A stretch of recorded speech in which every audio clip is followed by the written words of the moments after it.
આપણી સંકલ્પ ન્યૂઝ ચેનલને સબસ્ક્રાઇબ અને લાઇક કરો, બેલ આઇકન દબાવો જેથી આવનાર ન્યૂઝ અપડેટ્સની નોટિફિકેશન આપના મોબાઈલ પર સૌથી પહેલા પહોંચે. Like, subscribe and share the video.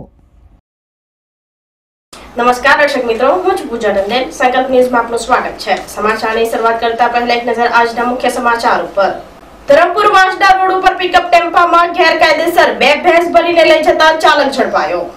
Dharampur Vansda road ઉપર આંબા તલાટ પાસે એક બોલેરો પિકઅપ ટેમ્પામાં 2 ભેંસ ભરીને લઈ જતા પોલીસે ચાલકને ઝડપી પાડ્યો હતો.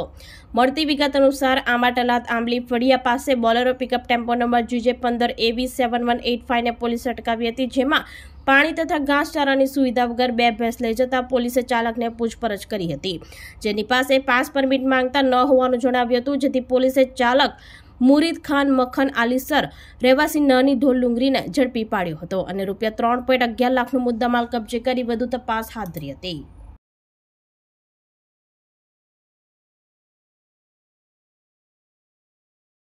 અતુલમાં પાનના ગલ્લા પરથી ઝડપાયેલ પ્રતિબંધિત કપ સિરપમાં વધુ એક આરોપી ઝડપાયો. સુરતનો દિનેશ બામભણિયા કપ સિરપનો જથ્થો પૂરો પાડતા પોલીસ ઉચકી લાવી. આ પ્રતિબંધિત કપ સિરપ વડે નશેડીઓ નશો કરતાનું સામે આવતા બંનેને જેલના સળિયા પાછળ ધકેલ્યા. વલસાડ જિલ્લાના સ્પેશિયલ ઓપરેશન ગ્રુપની ટીમને બાતમી મળી હતી કે વલસાડ જિલ્લામાં અતુલ વિસ્તારમાં થોડા સમયથી પાનના ગલ્લા પ્રતિબંધિત કપ સિરપનું વેચાણ ચાલી રહ્યું છે, જેને લઈ વલસાડ જિલ્લા એસઓજીની ટીમ દ્વારા અતુલ વિસ્તારમાં પાનના ગલ્લા ઉપર ચેકિંગ કરી રહી હતી. તે દરમિયાન અતુલ ખાતે આવેલ એક પાનના ગલ્લા ઉપરથી પ્રતિબંધિત કપ સિરપનો જથ્થો મળી આવ્યો હતો. વલસાડ જિલ્લા એસઓજી પોલીસ દ્વારા સંચાલક પ્રેમચંદ શર્માની ધરપકડ કરી વધુ પૂછપરછ કરતા જાણવા મળ્યું હતું કે આ પ્રતિબંધિત કપ સિરપ સુરત ખાતે રહેતો દિનેશ બામભણિયા આપતો હોવાનું બહાર આવતા તાત્કાલિક એસઓજીની ટીમ દ્વારા સુરત જઈ આરોપી દિનેશને ઝડપી પાડ્યો હતો. આરોપીઓ દ્વારા કપ સિરપનો જથ્થો નશેડીઓને ડોક્ટરની મંજૂરી વગર ઊંચા ભાવમાં વેચવામાં આવતો હોવાનું સામે આવ્યું છે. સાથે આ પ્રતિબંધિત કપ સિરપ વડે નશેડીઓ નશો કરતાનું સામે આવતા પોલીસ દ્વારા આરોપીઓના મોબાઈલ કબજે લઈ નશેડીઓને શોધવાની દિશામાં કામગીરી હાથ ધરવામાં આવી છે. તો કપ સિરપનો નશો કરવા માટે યુવાધનનું જીવન ખરાબ ન થાય તે માટે પણ જિલ્લા પોલીસ દ્વારા કાર્યવાહી હાથ ધરવામાં આવી છે. હાલ એસઓજીની ટીમે બંનેની ધરપકડ કરી જેલના સળિયા પાછળ ઢકલી દીધા હતા.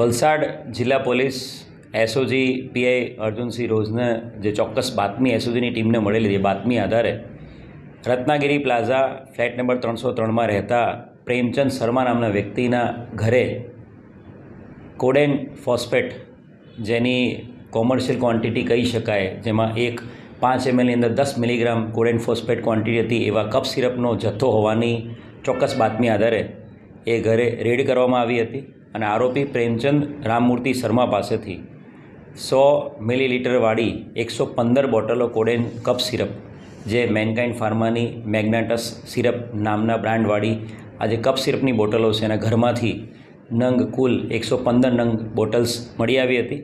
અને કોમર્શિયલ જથ્થો મળી આવવાના કારણે એનડીપીએસની કલમ 8, 21 અને 29 મુજબ આરોપી પ્રેમચંદ શર્મા વિરુદ્ધમાં એનડીપીએસનો ગુનો દાખલ કરવામાં આવ્યો છે.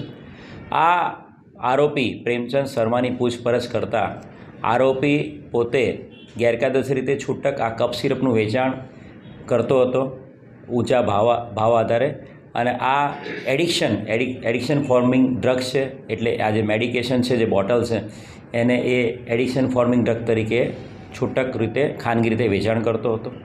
આરોપીની પૂછપરછ કરતાં આ બોટલ્સ એને દિનેશ બામભણિયા નામનો એક વ્યક્તિ જે સુરતનો, એના દ્વારા સપ્લાય કરવામાં આવેલ હતી. દિનેશ બામભણિયા એક મેડિકલ રિપ્રેઝેન્ટેટિવ છે, એના દ્વારા ખાનગી રીતે આ વ્યક્તિને આ જે બોટલ્સ છે સપ્લાય કરવામાં આવી હતી. સુરતના જે આરોપી છે દિનેશ બામભણિયા, એને પણ એસઓજીની ટીમ દ્વારા પકડી પાડવામાં આવ્યો છે. એટલે બંને જે આરોપી છે પ્રેમચંદ શર્મા અને દિનેશ બામભણિયા, બંનેની વિધિવત ધરપકડ કરવામાં આવી છે અને ખૂબ મોટી સફળતા જિલ્લામાં જે નશાકારક પદાર્થો છે, જેની અંદર આવી દવાઓ છે કે આવી ગોળીઓ છે એ રોકવા માટે અને જિલ્લાનું યુવાધન છે આવા નશીલા પદાર્થોના રવાડે ના ચડે એને કાબૂમાં રાખવા માટે એક ખૂબ સારી કામગીરી વલસાડ જિલ્લા એસઓજી દ્વારા કરવામાં આવી છે। ભરૂચ રેલવે પોલીસ સ્ટેશનની ચોરીમાં લોખંડના જથ્થા સાથે ₹8 લાખના મુદ્દામાલ સાથે એક ઇસમ ઝડપાયો। બનાવની પ્રાપ્ત અંકલેશ્વર બી ડિવિઝન પોલીસ મથકમાંથી મળતી માહિતી અનુસાર Ankleshwar B division police inspector નાઓની મિલકત સંબંધી ગુનાઓ શોધી કાઢવા આપેલ સૂચનાઓ આધારે પોલીસ મથકનો સ્ટાફ પેટ્રોલિંગમાં હતા। તે દરમિયાન મળતી માહિતી અનુસાર એક ટાટા ટેમ્પો કે જેનો રજિસ્ટ્રેશન નંબર GJ03AX8464માં ગેરકાયદેસરનો આધાર પુરાવા વગરનો લોખંડ ભરીને ભરૂચની અંકલેશ્વરના નોબલ માર્કેટ તરફ જવાની બાતમી મળી હતી, જેના આધારે ટેમ્પાને આમલા ખાડી નજીકથી ઝડપી પાડ્યો હતો।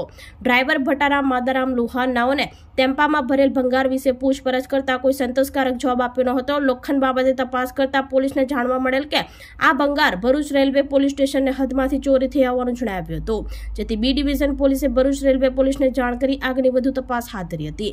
પોલીસે ₹8 લાખનો મુદ્દામાલ કબજે કરી ચાલકની ધરપકડ કરી હતી। અંકલેશ્વરથી રિપોર્ટર અવી સૈયદ, સંકલ્પ ન્યૂઝ।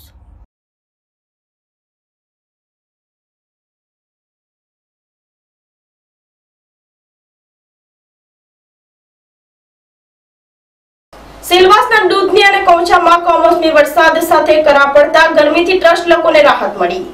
સેલવાસના દૂધની અને કૌચામાં કમોસમી વરસાદ પડ્યો હતો। બપોર બાદ અચાનક વાતાવરણમાં પલટો આવતા વરસાદ શરૂ થયો હતો। પવનની સાથે વરસાદમાં કરા પણ પડ્યા હતા।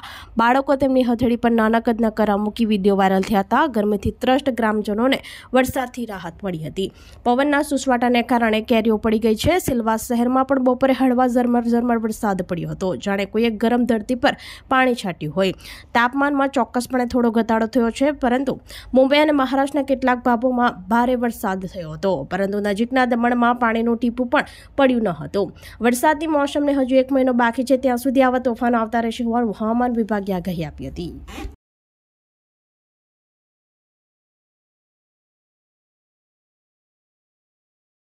વલસાડમાં Mayavanshi women's premier league cricket season 2માં હરિયા વુમન્સ 11 ચેમ્પિયન, જ્યારે લીલાપુર વોરિયર્સ રનર્સ અપ રહી। કુલ 6 ટીમોએ ભાગ લીધો। વલસાડમાં પ્રથમવાર માયાવંશી સમાજ દ્વારા બહેનો માટે Mayavanshi women's premier league season 2 cricket ટુર્નામેન્ટનું આયોજન અંકિતા લીલાકર, હિરલ પટેલ અને પૂનમ લીલાકર તથા અન્ય મહિલાઓ દ્વારા વલસાડના જીમખાના મેદાન ઉપર ક્રિકેટ ટુર્નામેન્ટનું આયોજન કરવામાં આવ્યું હતું। માયાવંશી વુમન્સ પ્રીમિયર લીગ ક્રિકેટ ટુર્નામેન્ટમાં મહિલાની 6 ટીમોએ ઉત્સાહભેર ભાગ લીધો હતો, જેમાં ક્રિકેટ ટુર્નામેન્ટની ફાઇનલ મેચ હરિયા વુમન્સ 11 અને લીલાપુર વોરિયર્સ વચ્ચે રમાયેલી ફાઇનલ મેચમાં હરિયા વુમન્સ 11 ચેમ્પિયન બની, જ્યારે લીલાપુર વોરિયર્સ રનર્સ અપ રહી હતી। ચેમ્પિયન બનેલ હરિયા વુમન્સ 11 ટીમના કપ્તાન ભાવિનીબેન બાલીવાલા અને નિમિષાબેન ડાંગના હસ્તે અને રનર્સ અપ લીલાપુર વોરિયર્સ ટીમના કપ્તાન અંકિતા લીલાકરને નિધિબેન પટેલના હસ્તે ટ્રોફી અને મેડલ આપી સન્માનિત કરવામાં આવ્યા હતા। ક્રિકેટ ટુર્નામેન્ટને સફળ બનાવવા માટે કૌશિક જાખિયા સહિત સમાજની બહેનો, ભાઈઓ, વડીલો, યુવાનોએ ભારે જહેમત ઉઠાવી હતી।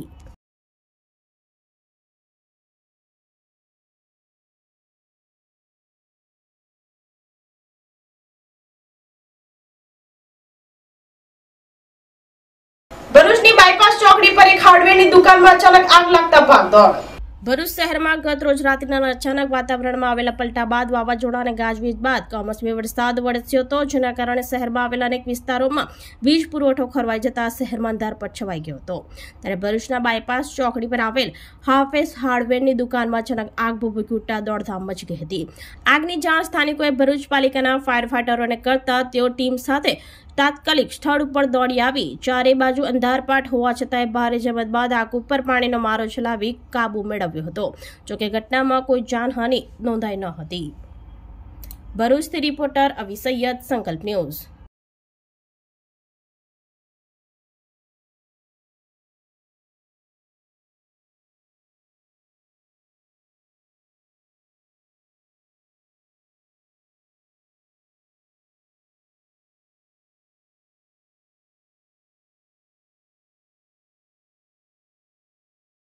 આજ રોજ ભરૂચ શહેર ખાતે દહેજ બાયપાસ ખાતે હાફિઝ હાર્ડવેરમાં આગ લાગવાનો બનાવ બન્યો હતો। 12 વાગ્યાની આસપાસનો બનાવ હતો, જેના પગલે ભરૂચ ફાયર બ્રિગેડને જાણ કરાતા ભરૂચ ફાયર બ્રિગેડની એક વોટર બાઉઝર ટીમ સહિત તાત્કાલિક ઘટના સ્થળ પર આવી આગની પરિસ્થિતિને કાબૂમાં કરેલ છે। અત્રે જોતા કોઈ ઈજાનો કે કોઈ જાનહાનિનો કોઈ અહેવાલ નથી। તો આ તારના સમાચારો, નવા સમાચારો સાથે કાલે ફરી મળીશું. નમસ્કાર. આપણી સંકલ્પ ન્યૂઝ ચેનલને સબસ્ક્રાઇબ અને લાઇક કરો, બેલ આઇકન દબાવો જેથી આવનાર ન્યૂઝ અપડેટ્સની નોટિફિકેશન આપના મોબાઈલ પર સૌથી પહેલા પહોંચે. Like, subscribe and share the video.